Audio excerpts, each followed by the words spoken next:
welcome to my kitchen. My name is Morgan. Today we are going to be making Lebkuchen, or I hope I'm pronouncing this right, Lebkuchen. They are a German Christmas cookie, and this is my husband's grandmother's recipe. So I'm going to be making a gluten-free, sugar-free version for my husband, and then I'm going to also be making them normally, as the recipe states. My husband has been asking me to make these for probably the past 2 months now. Anytime it gets into the holiday season, and I figured it's about time that I make this for him. So that's why I'm making the gluten-free, sugar-free version for him. And in case those don't really turn out that great, I decided to go ahead and just make a normal version as well. This recipe makes a bunch of cookies, so I am dividing it in thirds, so it's a lot less cookies in case he doesn't like the gluten-free ones, and then we're not left with a bunch of just like normal ones. Since I don't like these cookies, that's why they're all gonna be for him, and I don't wanna have him eat a bunch extra before they start to go bad or anything. But he does like them when they're put into the freezer, so we might just end up doing that anyways, of putting them in the freezer and then he just enjoys them at a later date. But anyways, let's go ahead and get started. We are going to start on the gluten-free version of these Lebkuchen, and then we will do the normal gluten cookie. So first, I'm gonna add 1/2 stick of butter into my mixer. That was about, I would say, 2 tablespoons of ghee, and then this is the rest of the 6 tablespoons of just normal butter.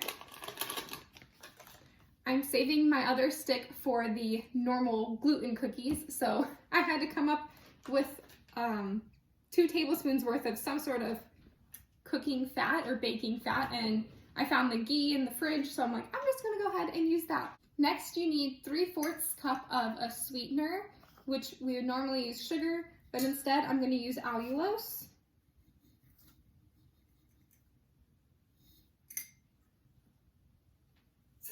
And now I'm just gonna cream this together.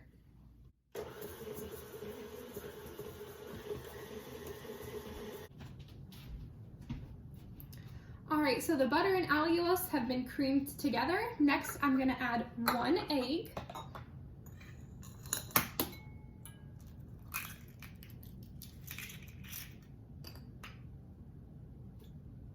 One-third cup of molasses.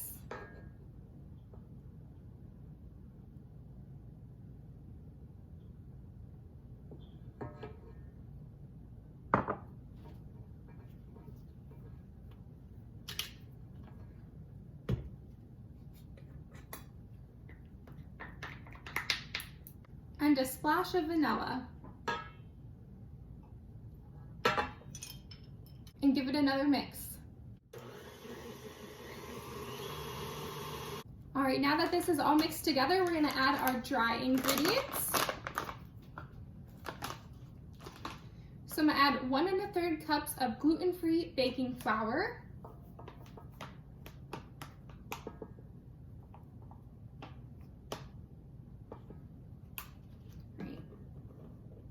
So there's 1 cup.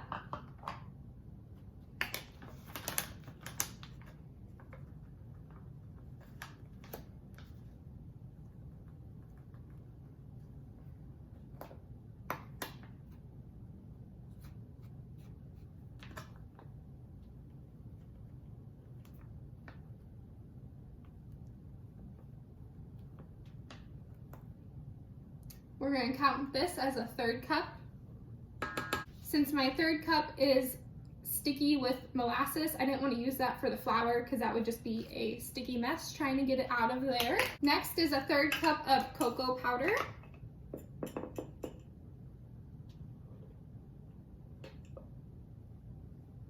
Half a teaspoon of salt. 2/3 teaspoon of baking powder.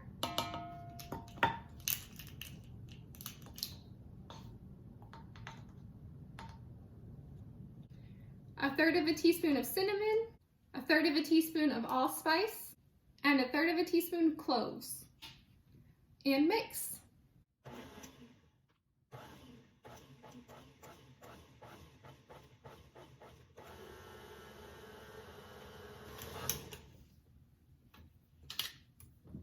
I'm gonna scrape down the sides of my bowl.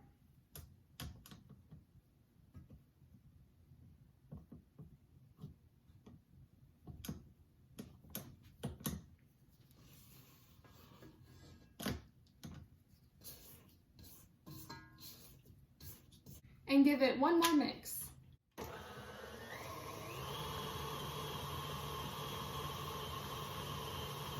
And it's as simple as that. This dough is very kind of sticky and soft. I'm gonna get this transferred to a separate bowl so I can chill it in the fridge, and then we will get started just on the normal gluten version. The gluten-free dough and also just the normal gluten dough basically turns out the exact same. It's a very soft dough that you need to chill.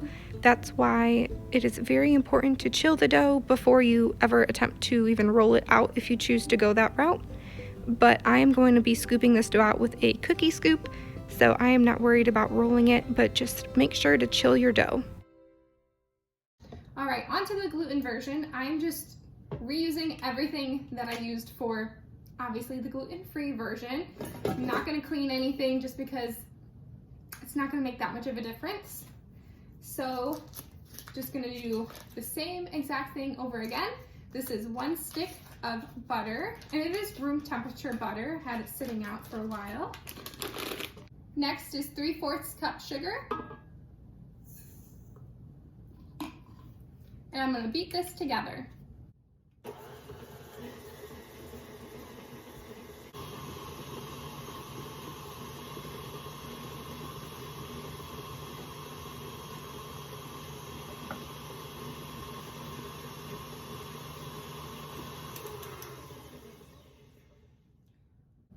All right, I got the butter and sugar all creamed together. Now I'm going to add in the 1/3 cup molasses. I accidentally spilled some all over my counter, so that's going to be fun to clean up.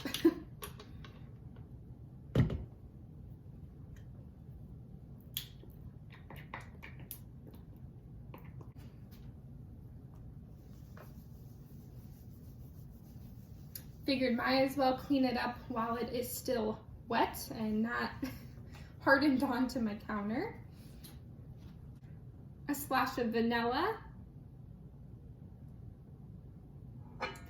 My husband's grandmother's recipe doesn't call for a vanilla, but since it's a cookie, I always add vanilla to my cookies, so that's why I add just a splash of vanilla. And 1 egg. And mix.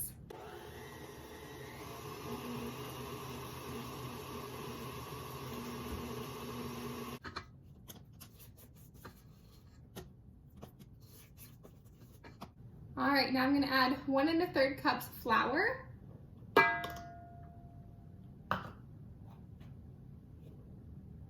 1/3 cup cocoa powder. This is 1/4 cup, so I'm just adding a little bit more. 1/2 teaspoon of salt. About 2/3 cup of baking, about 2/3 teaspoon of baking powder. My goodness, I hope I didn't mess anything else up when I've been saying ingredients. 1/3 teaspoon cinnamon, 1/3 teaspoon allspice, and 1/3 teaspoon cloves. All right, and mix.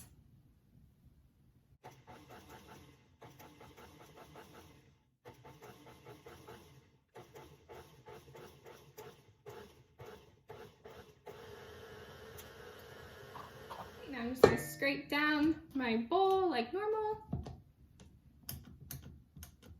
So I've got this all mixed up. It is ready to go in the fridge. I do just want to add one thing. I believe traditional Lebkuchen comes with holiday fruit or citron in it, along with nut meats. And his grandmother's recipe would call for about 1/2 cup of citron and then 1/3 cup of nut meats, or whatever nuts you prefer. But we have citron on hand, but I asked my husband earlier is if he wanted this in it, and he was looking at the ingredients, and a lot of it is, which is citron or citrus, but then corn syrup and high fructose corn syrup, and then sugar are the next 3 ingredients in the row. So instead of adding a bunch of corn syrup and sugar to an already sugary cookie, which it is a spiced cookie. It's mostly spice. It's not super heavy on the sugar flavor, but still, since there's already sugar in it, and we try to not incorporate any corn syrup into our diet. So yeah, we just decided not to add this in. Maybe next year I'll add it in or something, because this is good until 2025, thanks to all the corn syrup and preservatives. So not adding the citron in, but feel free to go ahead and add it in if that's what you prefer, or if you want to go ahead and give it a try. But yeah, anyways, I'm gonna go ahead and get this in the fridge and let it cool or chill for at least probably 10 to 15 minutes. All right, so the gluten-free dough has been chilling long enough. I'm gonna go ahead and scoop it out. I'm just using a 2-inch cookie scoop.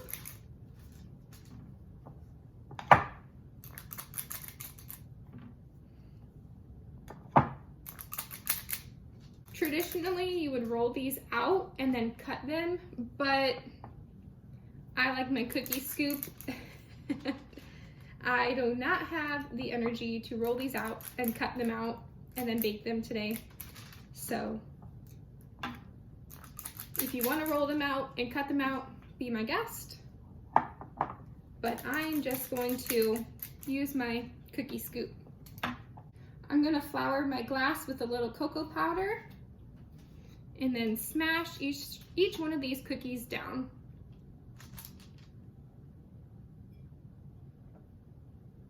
Because these cookies do not spread, so you want to flatten them if you're using like a cookie scoop like what I did, because you want your cookies to cook thoroughly and not be raw in the middle when you pull them out of the oven. So if you've never heard about Lebkuchen before, I want to share some fun facts with you. It was invented by monks in Germany in the 13th century. It also ranges from spicy to sweet, and it can come in a variety of shapes and sizes. Lebkuchen is very close to a gingerbread, and the closest German equivalent of the gingerbread man is the honey cake horse. All right, so I'm gonna set these gluten-free ones off to the side. All right, so here I have just the normal gluten cookies, and I'm gonna do the same exact thing. So as soon as I get all of these cookies scooped out, I'm going to pop them into the oven, both the gluten and gluten-free at the same exact time, at 350 degrees, and bake them for roughly 13 to 14 minutes, basically until the outside ring has just begun to kind of dry out a little bit. Then you're left with a crunchy outside crust and a chewy, almost brownie-like center. The rest of the cookie dough I'm pre-scooping out, so it is ready to go cookie dough that I can just pop out of the freezer, smash, and then get into the oven whenever my husband wants more Leb cookies.